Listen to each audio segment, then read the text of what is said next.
Ladies and gentlemen, this is Ace on the case here today at the Rosa Parks School. That's why I'm videotaping. I'm videotaping you. You have to be right in the way, team. There you go. And we're here and assembled here, and seems like a very good event so far. There was free food. That's always good to me. And also on top of that, there was a gift card that was given out here. So wow, so far it's A+. Food over there. And what we got over here? We got some interesting news here today. So ladies and gentlemen, in for a treat. I'm here, Ace on the case, with my unique technique. By the way, this is my first time videotaping in damn near almost a month. So I'm really honored to be here to cover the story for you. Now there's a very interesting young man, I think, that's going places. He works with more magic on the magic zone or whatever it is, I don't know what. By the way, his name is Nico. Watch him, y'all. He's going to come up the ranks. And who just walked in, ladies and gentlemen? Queen Bee. I'm not signing a waiver. Okay. Got it. Well, hello there, Valley. How you doing? I just want to hear your name.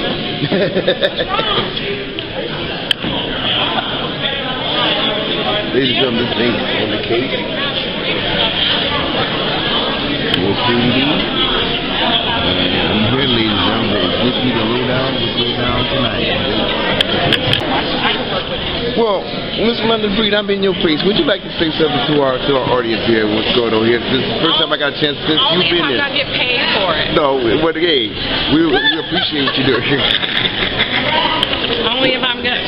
Say something. Yeah. Ace is always in my damn face. Oh, but Lord. It's all good because we both from the hood. Oh. We handle our business. This is what we do. This is Supervisor Breed shouting out to you. Listen to you. Oh, shit. We about to do a duet. Look at you. Ladies and gentlemen, you heard that live and direct here. And we're here for a good time tonight to find out what's happening in the 5th District. This is Ace on the case. You want to do it on the floor or you want to run the stage? Ladies and gentlemen, buzz off now and get a better position. Sir, you call me Ace because I'm in the place. Well, I like calling you Mr. Washington. I call you Ace.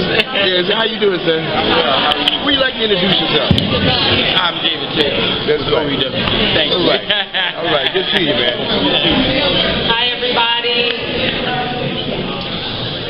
I know you guys aren't used to a supervisor not only being on time, but trying to start on time, but it's a new day in District 5. You guys happy to be here? Oh, I don't believe you. You guys sound like, yeah, I'm happy to be here. So, I'm here to really just start the dialogue. I know that we have been having conversations time and time again about what's going on in the community, and what's really exciting about today is that we have many of you here who are directly impacted by, sadly, the violence that happens in our community more often than it should. And so part of what we're here to do is really talk about what we need to do as a city.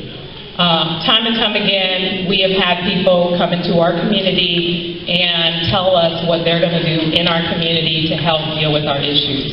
And unfortunately, it doesn't always work well that way. We're still dealing with those issues. And so today is about dialogue. It's about having a conversation. It's about collaboration. It's about working together. Because City Hall cannot do this alone. The community cannot do this alone. The only way that we are going to have real progress in this community is if we learn to put aside our differences with one another and work together as a team to really come up with strategies on how we can really get some things done. And so what my role is as supervisor is to do everything I can to make sure that the resources are coming to our community so we can actually implement those ideas. So I know that Cheryl is working really hard with many of you here. I know that you are not even making it easy for her. Are you making it easy for her? You guys making it easy for her? It is a challenge. I know, I actually went to this school. It's really funny because I know I was always in the principal's office. I talked back, I didn't listen. I was really problematic, but eventually I got it together, and now I'm the supervisor in this district. And I think that a lot of that has to do with adults like Cheryl Davis, who saw something in me that I didn't even see in myself. And so I want you all to look at yourselves, look at your neighbors, and I want you to see possibility in their eyes.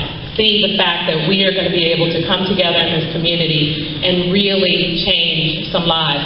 This is the most important thing to me. Opportunity for everybody. Opportunity for a chance to work, opportunity chance to go to college, opportunity for a chance to stop the violence and the loss in our community. So I'm going to need every single person that's in here today to really make a commitment to see this through. I'm committed. It's why I'm supervisor. I'm committed to changing things around in our community for the better. So I'm really, really excited about this. And thank you all so much for being here. A big part of this meeting is going to be about breakout sessions, and I want to make sure that people feel their voices could be heard. I know everyone doesn't know everyone, but this is a safe place here. This is a place where we can open up and we can be ourselves and we can say what we want to say and not fear that someone's going to think it's stupid. So I don't want anyone to say, that's a stupid idea, that's a dumb idea, because we all want to be heard. So just listen for a minute, hear people out, and then let's figure out ways in which we can work together and come up with some real solutions, because we all want to see this problem get resolved. So I just want to say thank you all so much for being here today. Cheryl, thank you for helping to put this together, and you're going to come up and say a couple of words. Okay, thank you.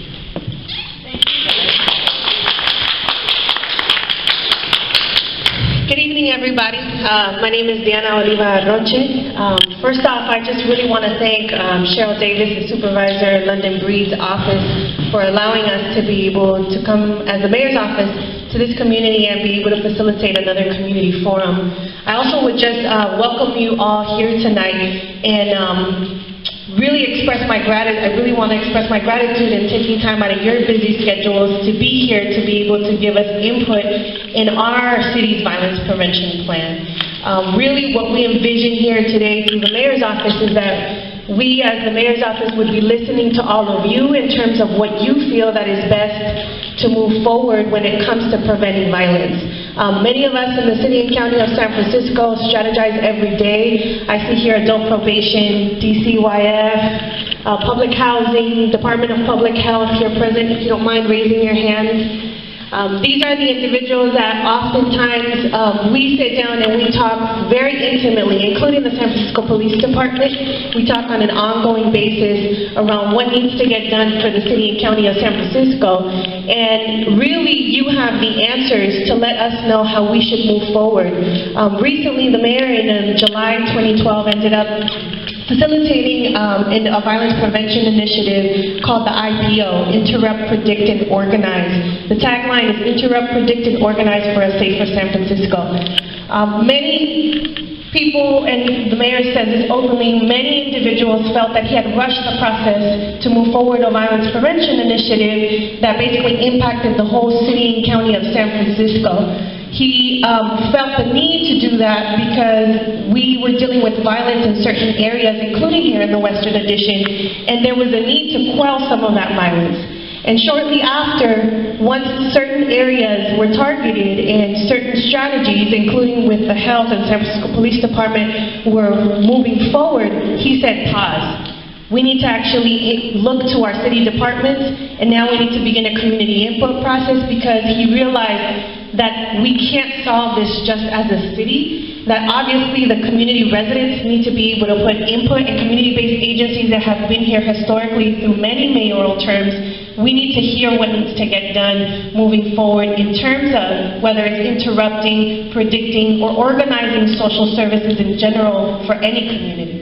So the mayor's office has now dedicated staff, including myself and a whole full team, to move forward community forums to get enough input to be able to let us know what needs to get done so that there's an effective plan that's not only fully wrapped around with an enforcement strategy, but also with an intervention, prevention, and reentry strategy that is comprehensive, holistic, and that really aims to getting at long-term solutions with violence.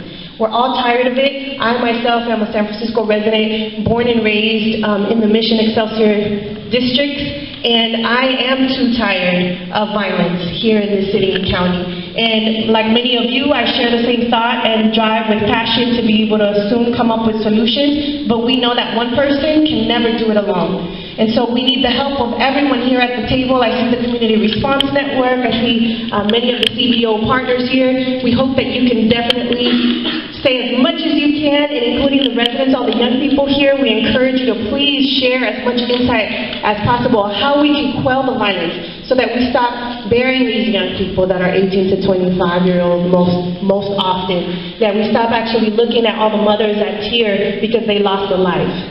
I want to thank you, and I want to just encourage you to speak up and let us know. Speak it from the heart, speak as blunt, speak with evidence, speak with best practices. That's the type of forum and area that we'd like to listen to here tonight. My understanding is that the Supervisor's Office, along with Cheryl, has also worked closely with the University of San Francisco. So if you don't mind, USF, you could wave your hands, just identify who that staff is. And my understanding is that all the information here will be collected, and then we'll definitely work in partnership with the USF to understand what the collective vision is in terms of not only informing our IPO, but in general, violence prevention strategies throughout the city and county. So thank you again. My name is Diana Oliva Arroche, and I'm the Director of Violence Prevention Services for Mayor Lee. Thank you. Hi, my name is Richard Johnson, and I'm speaking on behalf of someone who's been a long-time activist, community volunteer in the community, and I want to say it's great to speak in front of London as a supervisor because she's worked with us long and hard, but I kind of want to open this up with some thoughts that I was kind of thinking on. To be long-lasting, a safe community begins with each of us. We all need to be free to define what gives us a sense of safety. As a community, our primary goal is to ensure all residents feel safe. To achieve this requires a community, through dialogue and participation, to define the vision of a safe community. A vision that is created at the grassroots level tends to be long-lasting. Once a community has coalesced behind a vision, it is imperative to have in place a process to move it from an idea to reality. To accomplish this requires a skillful leaders whose talents are to harness the community's dedication to find a solution and through inspiration stay committed toward the long haul to achieve it. I'm kind of speaking more of this to department heads here. It's ironic that we have a violence because the Western Addition, of all of its bad rap, also has in our underbelly, I guess it is, in this case because it's not paid attention to, a very strong supportive network of people who have been working together for a long, long time. So I kind of find it that we don't have a vision. It's the thing of like coalescing this vision. And we've been very fortunate through our past supervisor, Ross Mercarimi and Val, and also through the work of London. And before supervisor, she took an institution and rebuilt it. And with that rebuild was, at the heart of it was our youth. And I think if we kind of think of from it that way, as I see in the youth, and I've watched a lot of these youth grow throughout the years, and we're seeing that we're empowering them. And for me, what it gets to in the Western Addition, as long as crime is a viable opportunity to make a living, people are going to be, do crime and violence. What it's our role as a community is to step in and actually foster an environment where kids can achieve their highest potential. And that's defined by what you want to do. And we should allow them to do that. And for me, I think what we need to do when we're doing this plan is, it's interesting that this was kind of put around by the city departments are going to have community do what they want. I think it should be the other way around. If you approach us as partners and peers, I think that'll be a good thing. And the thing that will drive this model, and I've seen it evident in MoMagic, the group that I belong to, Community Partners United, other groups, is you need strong community involvement. It's not enough just to demand that you get out there and you want the city to do it. No, we have to do it because we are the community, and it really empowers us all. And the other thing is the city needs to use funding in a way that it is directed towards job creation. And that's with like the TAY program and other programs. We need strong schools, strong institutions, and rec centers. And as you can see, I'm one who's more proactive than reactive in justice. So I think if we address the root causes of crime and violence, we'll have a longer lasting solution. And as I look to the room, it's the youth that are in the room that are going to do this. Thank you very much.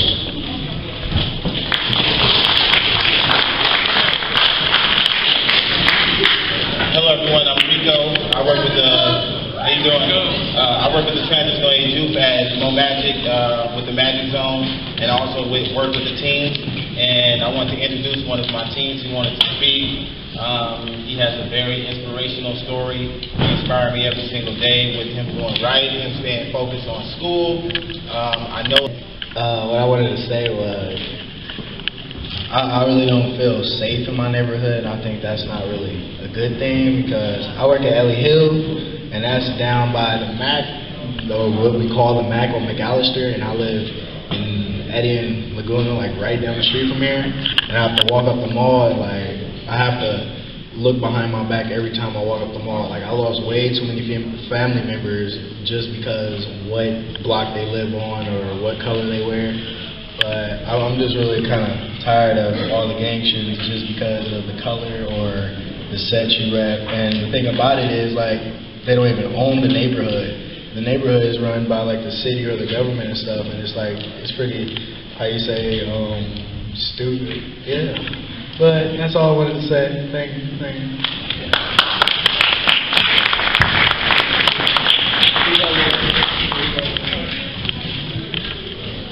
Oh, Lord. I just walked in, so I wasn't prepared here. Well, but you I always wanted to prepared. say something about the survey. And one of the things Supervisor Breed indicated at our last meeting is that she needs data in order to evaluate our needs. And so I think the idea of the survey is a good idea. I just think that in order to reach a district-wide situation, that we need to, it was very difficult. It wasn't difficult passing them out. It was more difficult getting them back. And the other thing is there are vehicles that we could use. I thought about it after I was marching from door to door.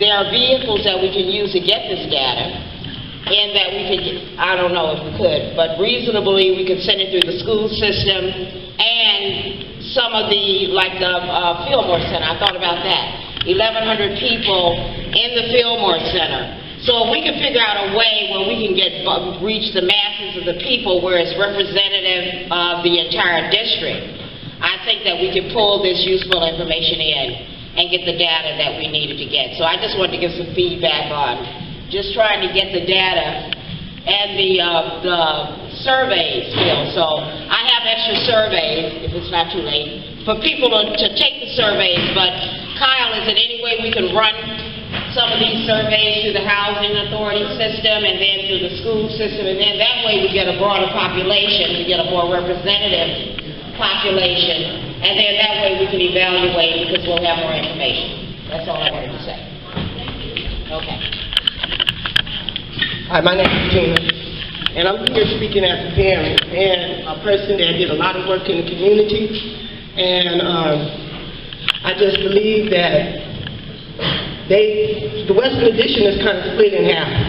And so you got Park Police and you got Northern Station.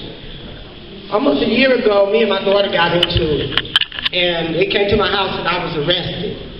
And Park knew about the situation with me and my daughter was going through because they was always called, me and her going through it, having arguments and whatever. And for this officer that was there, investigator, did not know me, did not care. After I was arrested, the charges was dropped. This officer took it into his own self to send a paper to get me evicted from my place. I went through a whole lot around that, and I feel that I should not have to go through nothing like that. And it was nowhere that you could go at in this community to reach out and get help. I went to the legal aid, and they hooked me up with somebody who couldn't even practice law out here. I'm just saying that we don't have those resources here in the Western Addition. Right now, I stay in transitional housing at Hamilton Family Center. Okay. I go all over the city. I go to the 6th Street. I go to the Mission. I go to 3rd Street. I go to the Richmond. And I see these little entities that they have housing. Like, you know, they have housing. If their applications coming through, they have this one site where applications come through, they have a case manager, and these applications are sent there to them, and then they contact them, and they sign the applications, and then the applications are sent back to the place. I'm just saying that doing all this stuff that's been going on, I feel that if a parent is trying to save their child from going the wrong way, and my child was raised in private school, I didn't want my child to go the wrong way. By me having an argument with her, it took me there. I had already been drinking, but it took me all the way there until I ended back on drugs. I ended up downtown, and I feel that I didn't have to go through that if I could have got the right support and the right help, and if the officers had been able to have a communication with the people like they were supposed to have in the first place, in which it wasn't. And I was known, I'm very well known in my community. I did a lot of work here. And for that to happen to me, you know, y'all lost a lot of people. Like, the people were starting to stand up and starting to come to meetings and stuff. And when they see what happened to me, they said, well, why should we do that? Why should we? There's nothing going to happen. And then, like, all y'all agencies, y'all do it 1 for 4 months. And then we don't see y'all anymore. Then we back to zero again. What do we do? You know, I'm just not thinking about myself. I can do for myself. I got that in me. But I think about other people that will have to go through what I had to go through. And it's not fair. And I'm that person that's going to stand up and speak for those people, because it's not right for people to get evicted out of their places with children, when y'all have services and things in the city that y'all can refer people to. And I feel that y'all need to have that in our community. Thank you. Thank you, Tina. So, we're just going to wrap this part. Oh, did you have a question? I would like to say something if you don't mind. If it's a problem, hey, I can step back. But I live in the community. I've been here for a long time. I mean, if you want to. They told me, well, here, just here. No, okay. I live in the community. I'm a grandparent. I'm starting all over again. I have a 6-year-old and a 4-year-old. Adrian was speaking on the housing facilities.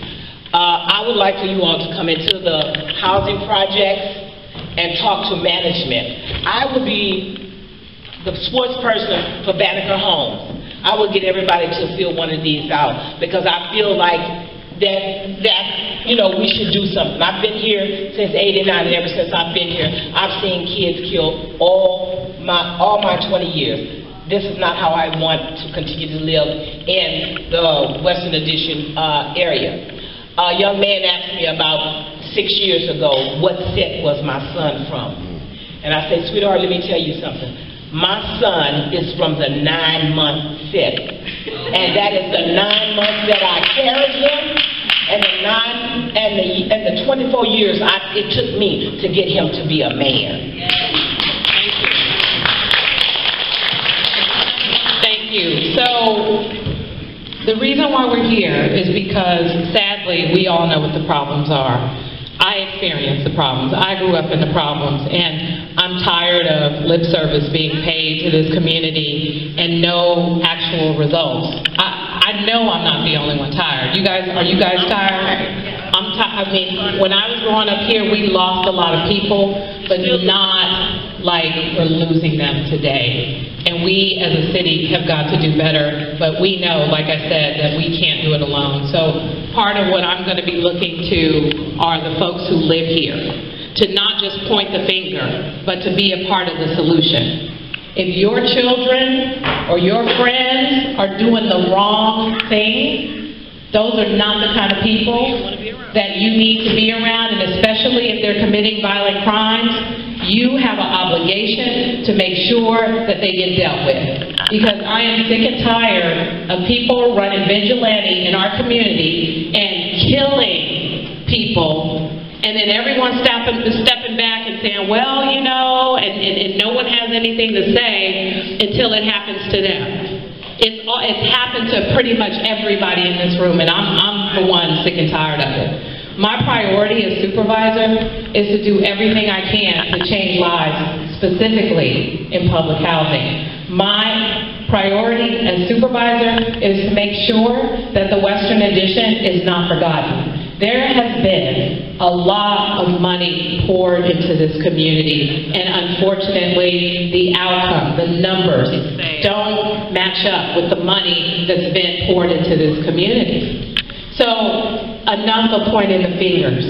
It's time for us to take responsibility for our own community. That's why I'm here to do what I can to bring these various departments together, to hold them accountable, to hold community-based organizations accountable, to do the work that they're getting money to do, to hold the police accountable, but to hold you accountable to respect law enforcement. It's a two-way street, not a one-way street. And so we have to come together if we want our community to be a safe community. As kids, you guys should be having fun.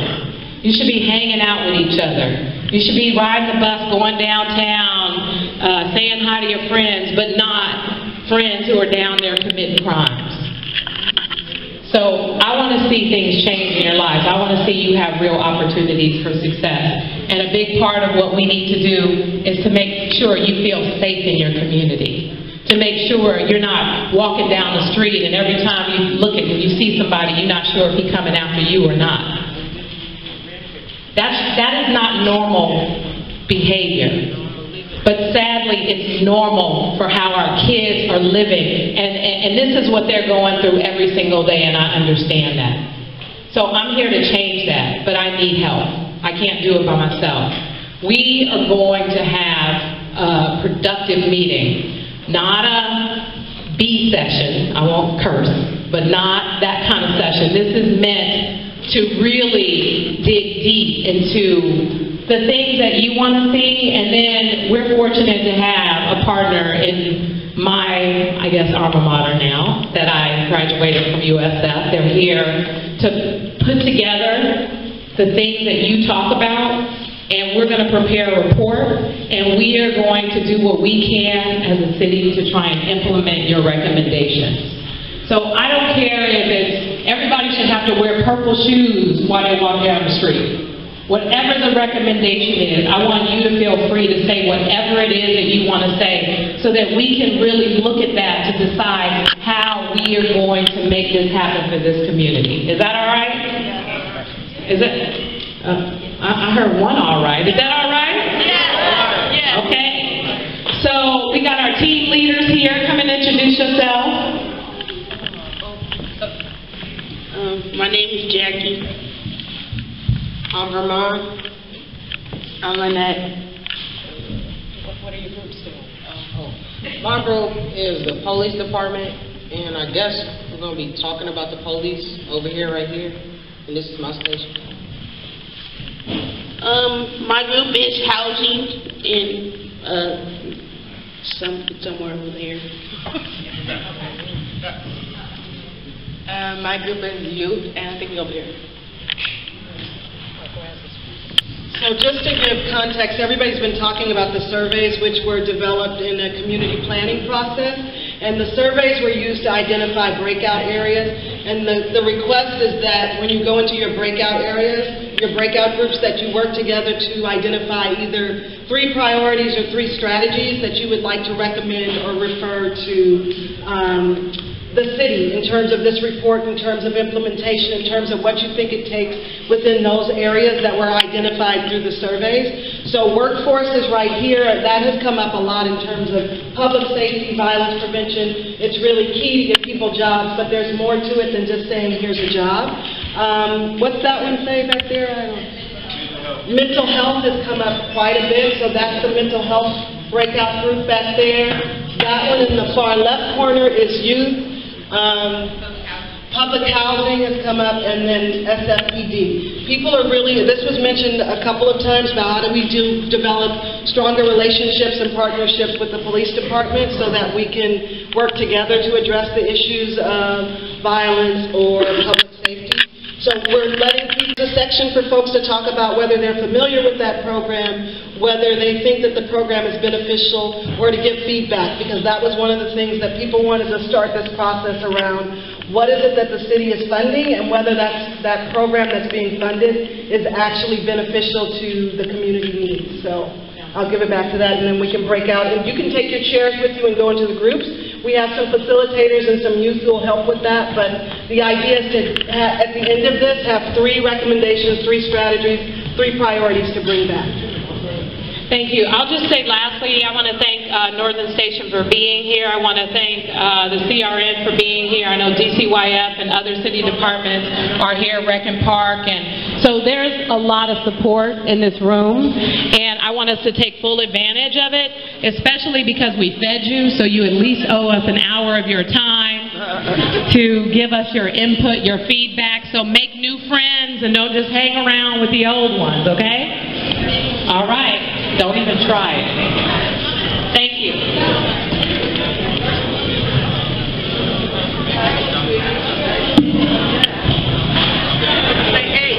Hey, how you doing? I'm going where Ace is going. That's my age. That's my age. I say it's different. I'm following him like food and little money. I'm okay. Ace is gone. How you doing? Good. Good. You're the videographer? Yeah, I'm the videographer. Just following them up. So what are you going to do now? Well, I'm just going to go around the room a little bit. Oh, yeah. By the way, how are you doing today? Hi, sweetheart. Wonderful. Good to see you here. Good to see you. Wonderful. Thank you for having me. Everything's okay? You see me with my Michelle Obama bang. Oh, I see that. Oh, yeah, I see that. This is good stuff. Michelle Obama. I see that. Ladies and gentlemen, we're going to go around and see what's going on here, see what's happening.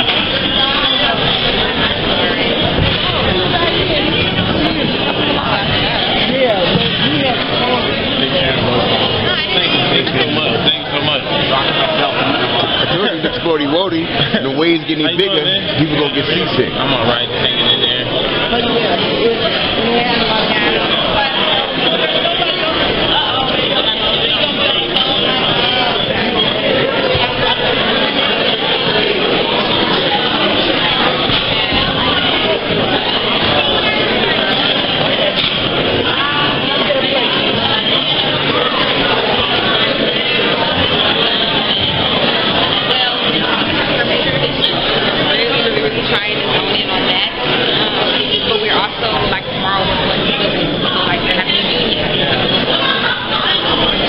Ladies and gentlemen, this is the event. There was a little presentation everybody had, and we're going to go around and just give you a little footage to see what's going on. This is 8 on the case here, y'all. The youth section right here.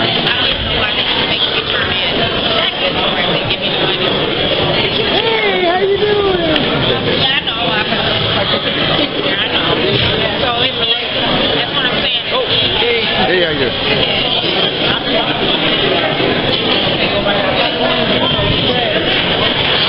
See, ladies and gentlemen, London said if you're going to eat, you might as well participate. And they have food here, and I think I'm a grab me something. 'Cause I think I done participate enough, so I get me something to eat.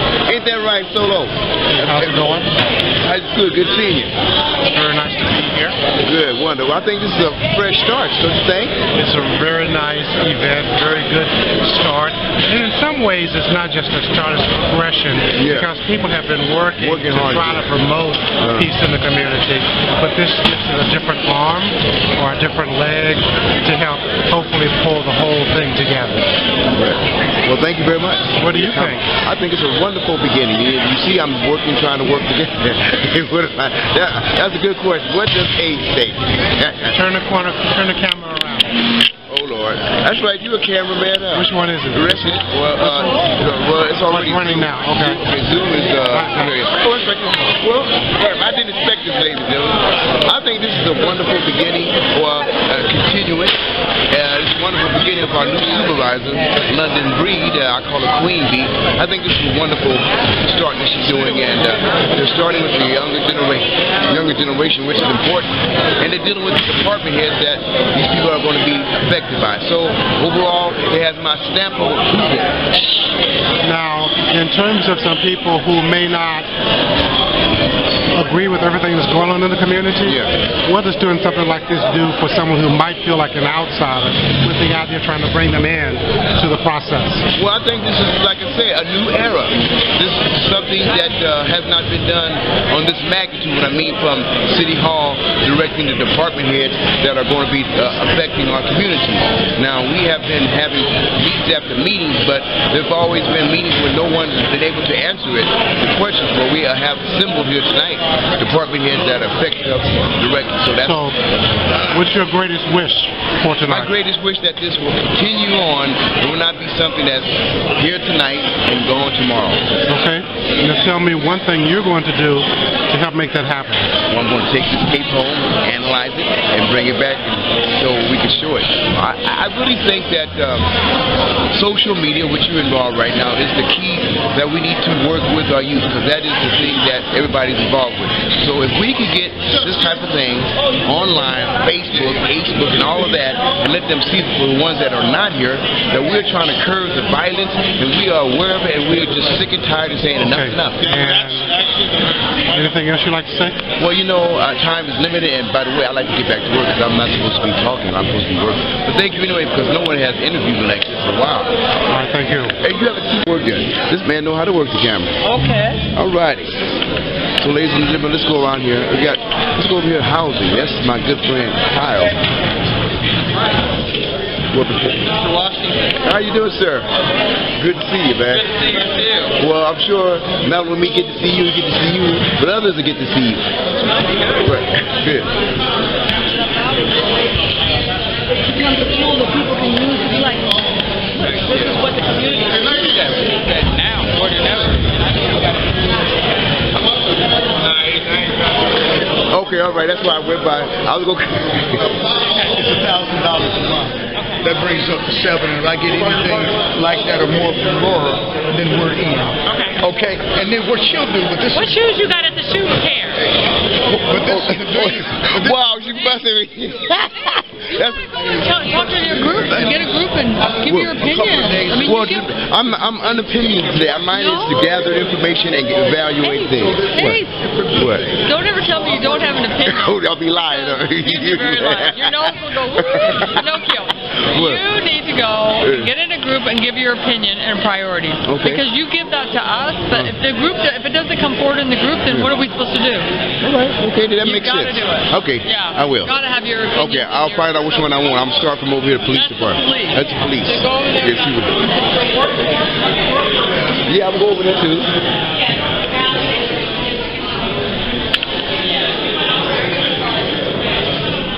Excuse me, Sergeant, are you from Northern Station? No, I'm from Richmond Police Station. Right, because we have about 19 female officers, but out of those 19, we have 3 African American officers.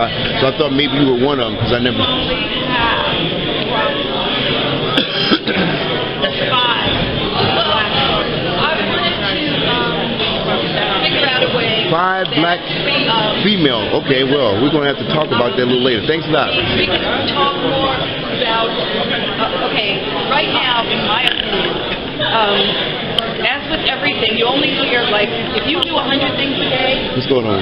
you're going to be told all the bad things. You do 2 things wrong, you're going to be talked about the bad things.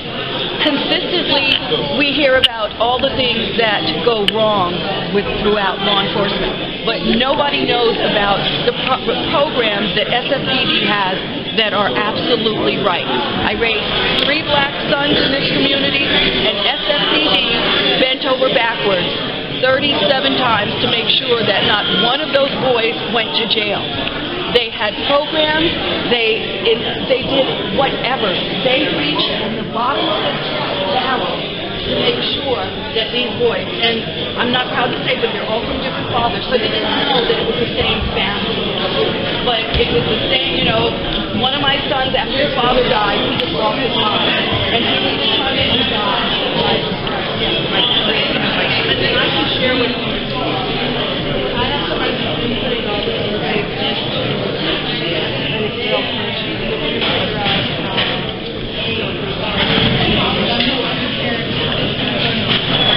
that weekend I took him to visit, his best friend was murdered. He would have been with that best friend he had.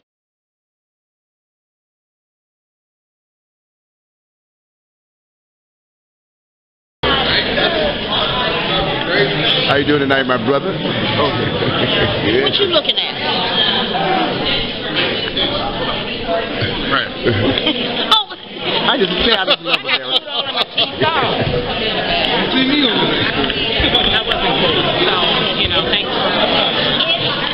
Ladies and gentlemen, everybody's broken off to different sections. So I'm gonna go over it. That's how I feel. But for our African American kids to do this. But what I'm so mad is that Latinos, Caucasians, Asians, can walk all through here any time of the night for the hour. Nothing happens to them. You walk, or any other young man, black young man, walk. Then it's a problem. People shoot at you. I've been here since December of 1989. And the kids that I have seen, they're kids that did not make it to 20 or 21. My heart bleeds. But these kids need to realize that when you feel somebody in his family, you're not only hurting that family, but you're hurting your family because your family probably know, well, my child was involved in that somehow and not want to speak up. You see what I'm saying? We have to come together as a community. You know, it's getting to a point where African Americans are the only ones that cannot live in the same household and be productive. Any other nationality can do this. We need to get back to the basics. Really need to get back to the basics.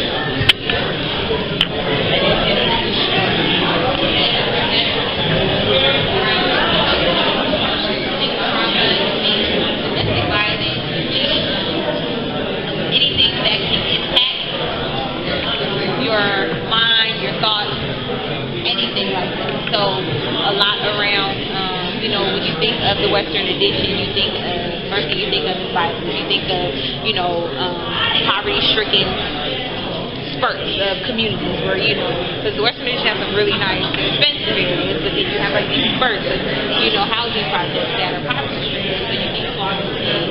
So I just think of that, like, when you think of the effect that can do down to the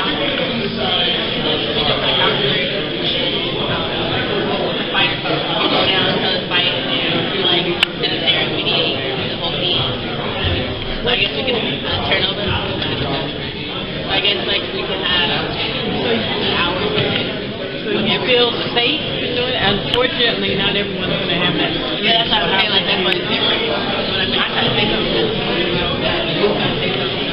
It's rich. It is a rich. It is.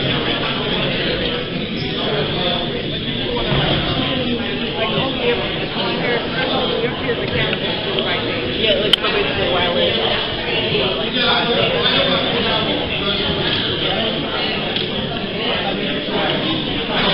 Thank you, I understand. Hey, how are you doing? Ladies and gentlemen, here's one of the new executive of the African American Arts and Culture. The executive director. It's the strategy of how many programs around the district are doing the same thing. No, duplication, yeah. Duplications. And so what's the population if that is the case? And I'm just trying to gather information. How many students are coming through those programs if they are already being duplicated? And I think that's the information they're compiling. This is because I was confused too, because I'm always left off a list. And so this list in particular, and I have a problem with this. If you are not funded by DCYF, then they act as if you don't exist. And so you can have the best program, and trust me, I think my program is one of the best in the city. Trust me, you can have a good program, but if you're not funded, and so I think DCYF should recognize all after-school programs, not just the ones that they give money to. And then start maybe, we're here and we are still servicing those families in those kids. So that's why I was looking at this. Well, I'm not on that list. Well, I don't get funding from DCYF. So all of my efforts is negated under evaluation. Yeah. Actually under evaluation. So that's one of the things. I think that in my history, a lot of young people coming in public housing with their great grandmothers, and they're missing a lot of school. Just issues around that. They haven't there's been no preschool that they've been involved in, so they're coming in not reading, not even knowing So I'm curious about those kinds of things, but also what numbers of teenagers that live in that, how many of them are still involved in school, how many are looking for jobs. Are we able to get any data like that? I can give you an age breakdown. I can give you the family, the bedroom size breakdown. I can't tell you I can tell you the average income of the property itself, but I couldn't tell you how many people make. I mean, theoretically we could, but well, ladies and gentlemen, here's another document that yours truly, Ace Washington, was able to come and videotape. The last one I've done was the out-migration, so this one is the community peace plan. So, ladies and gentlemen, yours, Ace Washington. Here we are, a new era, and here I am documenting something that's historical. Oh, wait a minute. Prepared by Jim Clinton.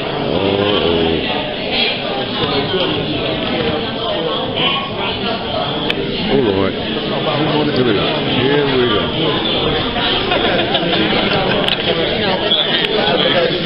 from now on. Well, ladies and gentlemen, I have did a nice circle around and let you got a little bit of what's going on.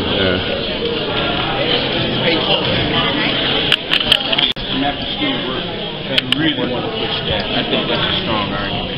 Because that's, when we look at the schools that now, all the after school, the band, the whatever, all that stuff is shut down. And so you got that little 4 to 6 hours, 4 to 7 hour period after school. There's really not a lot of engagement.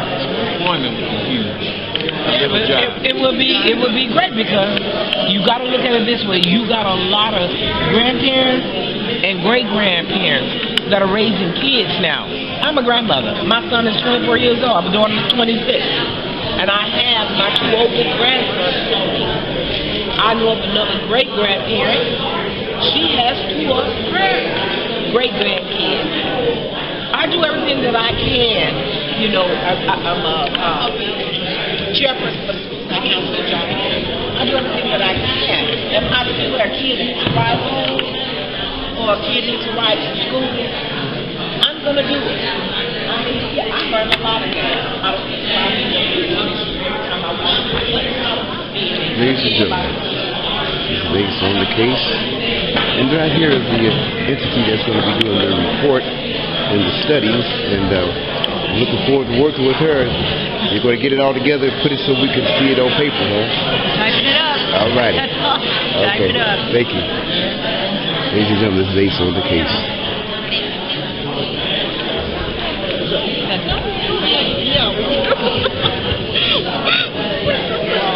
And then not have to hide money from the government all day. You know what I mean? Now they'll know. I already gave you my rap. You better put me on TV, buddy. You better make me shine. Make me a superstar. Oh, like you are. Well, you know,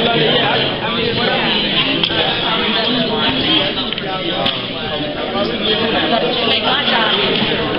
You know, like,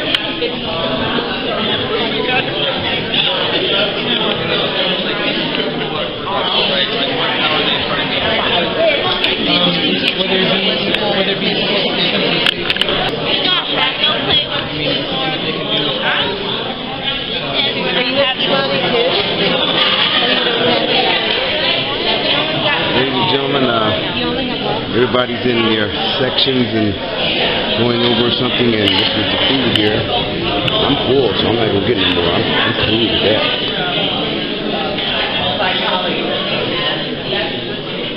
This is on the Case here on the 7th of March.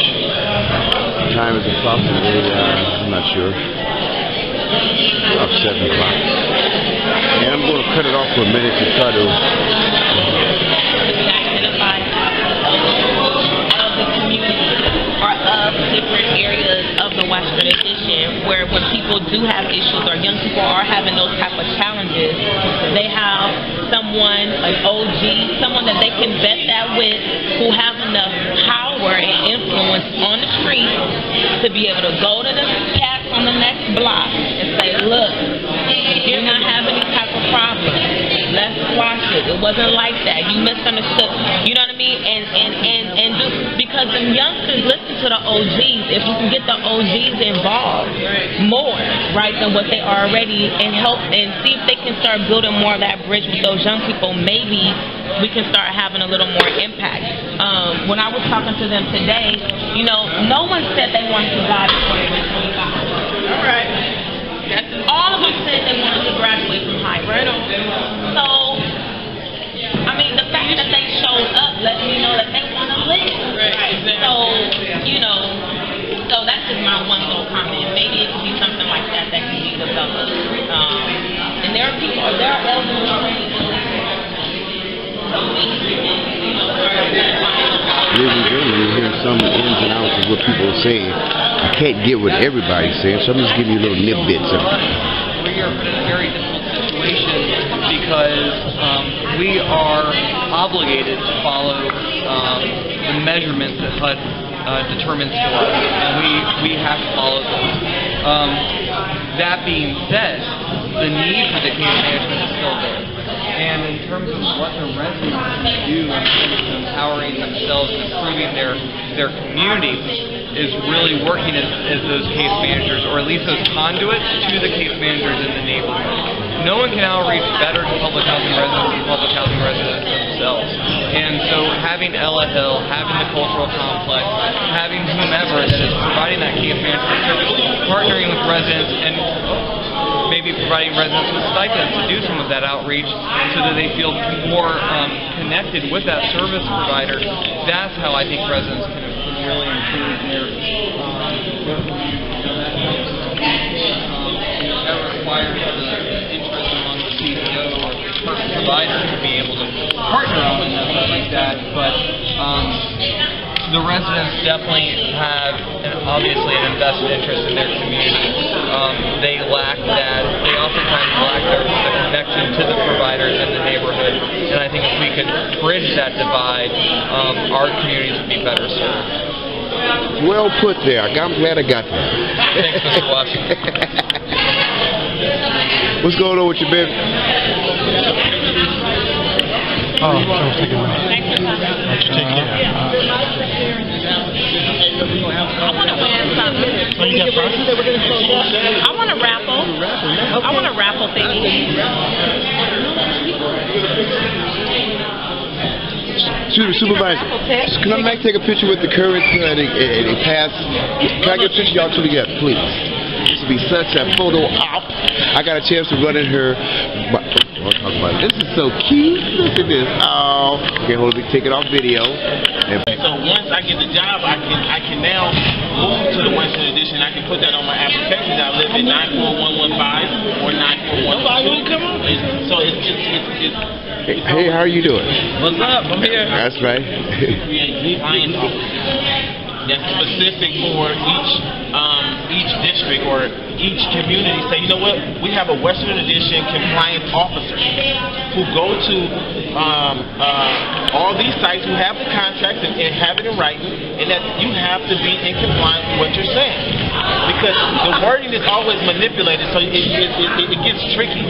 At McDonald's, make me understand that half of those people that's working in McDonald's either live in this community or from this community. A lot of them live there. A lot of them just live there. They're not from there. They live there. So and that's where it gets tricky. Like one live on It's tricky though. Right, and it's hard because when you read between the lines, it tells you that we will hire people, but they don't have to be like, we don't want the people who's really from here. We want the people who's going to come into the community and live here and change the dynamics and change the demographics. Okay, answer this for me. What is the problem with McDonald's hiring African Americans? Yesterday was the first day that I went to McDonald's on Golden Gate and Fillmore, and I was able to understand, get my order right for the first time in 6 months. I mean, like when you own a company, your first thought, and depending on what race you are, because a lot of things. Ladies and gentlemen, those comments were sentiments that a lot of people at McDonald's. I myself, I'm not supposed to be talking, but doggone it to be remiss. I myself have been victimized by not the present entrepreneurs, but I've been.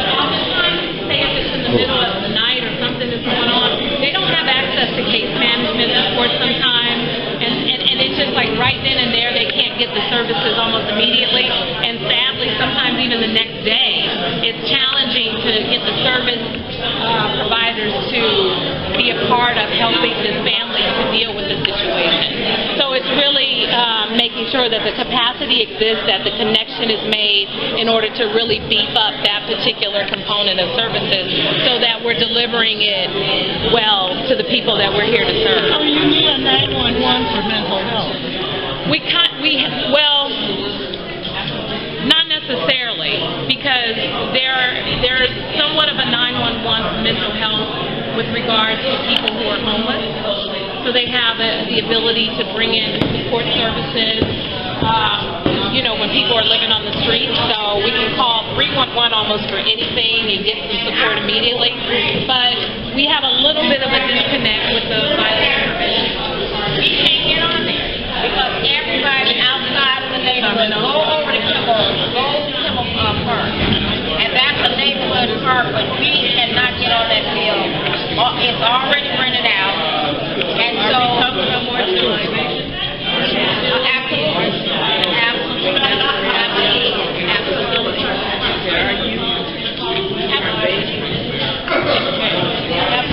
Wow, you heard some complaints about the parks out in our community. We need to be more in tune to where that we need to have a 24-hour center for our youth. We need to have more things going on. And it's like after 5 o'clock it's over with. And it's like everybody can come in our neighborhood. And I was raised and born here, okay? And I'm 58. We used to stick together. But everybody can come over here and enjoy the Western Addition but our own kids.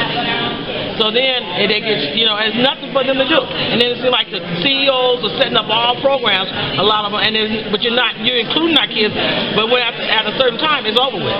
It needs to keep going. And then now that it needs to stop being a short, fixed thing. It needs to be a long that's going to bring them into something where they can start working or something. And we need to really start from the ground up, ground bottom floor to all the way up.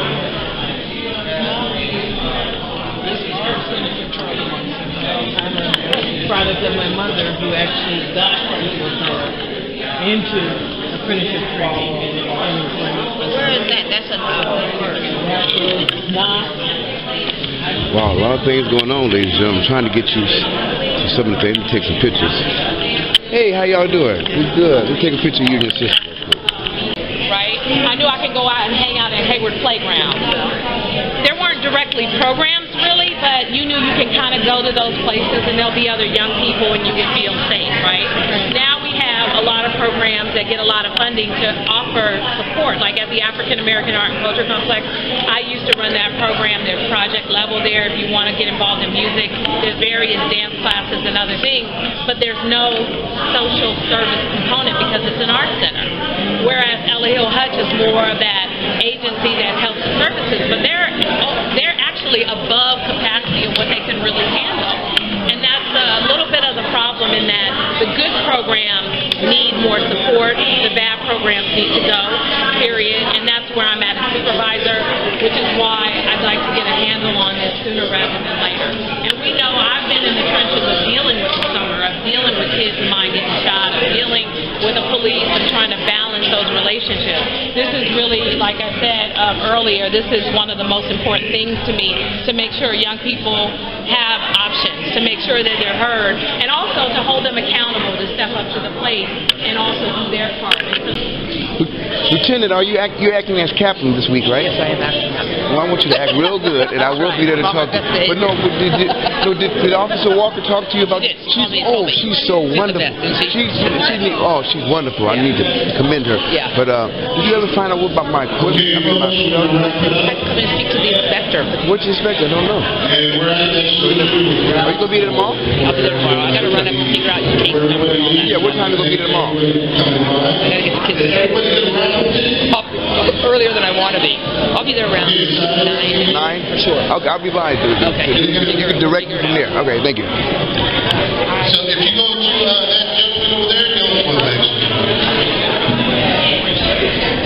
don't be shy. I'm going to come over here with the man on the mic. The man that gave out the gift cards. Thanks a lot, man. Appreciate it. You're welcome. All right, folks, are you ready for the raffle?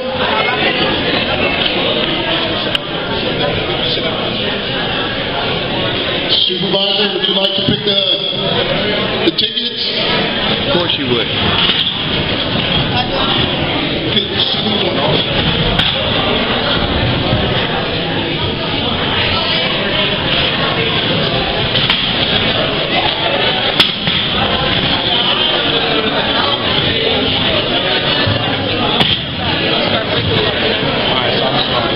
Off the record. Supervisor Brady, would you like to pick the tickets? She's engaged in a conversation.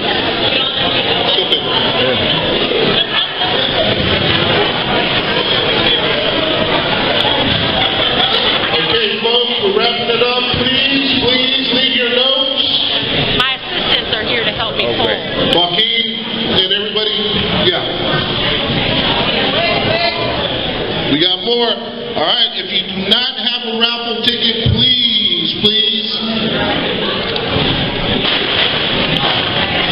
Okay, listen up. Okay, Star, you pull. Okay, you get to read at least.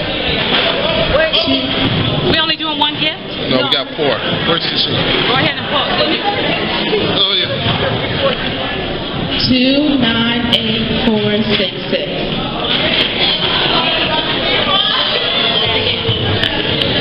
298466. Okay. Going once, going twice. Right now we're in the process of giving away some raffle tickets. I'm trying to get everybody organized and ready to sit down. I can agree with her assistant. 298488. Is that you? Come on up.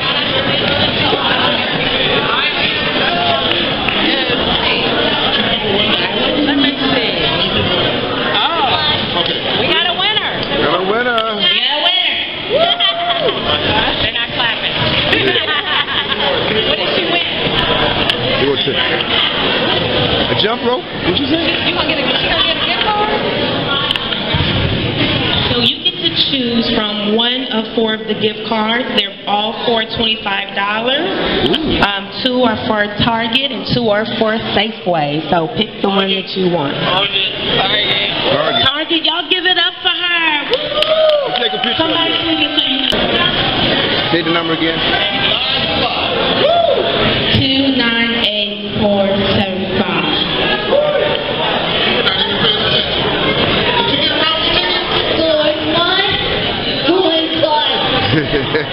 Okay, gone. This is fair and square, ladies and gentlemen, on videotape. Ticket, isn't it? Did you pull it out of here? Or is it your ticket?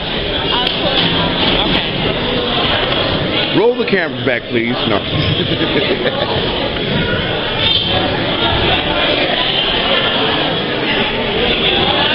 298479.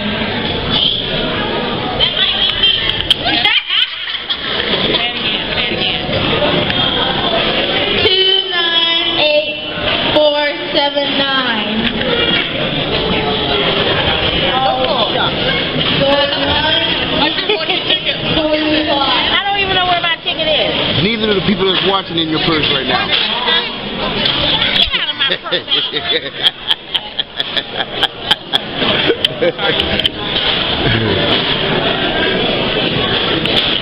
Wait. Yes. We have another We one? got a winner. Woo! No, come front.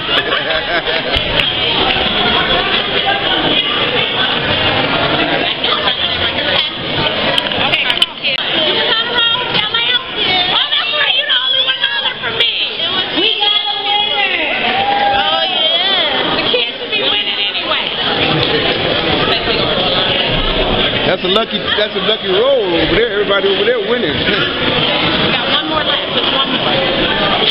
Then we got one more left. We got one more left. 298468. Oh, here's it. We got a winner! All right, turn around, take a picture here. Hold on. Well, ladies and gentlemen, that's just about it. I'm going to close it up. Just completed the first series of meetings, and yours truly is watching the reality documents. And I'm really, what did I Thank you, ladies and gentlemen. Please put all your notes on the table. Have a good night. Ladies and gentlemen, that's it. It's late for me. Get this thing again, y'all. It's late.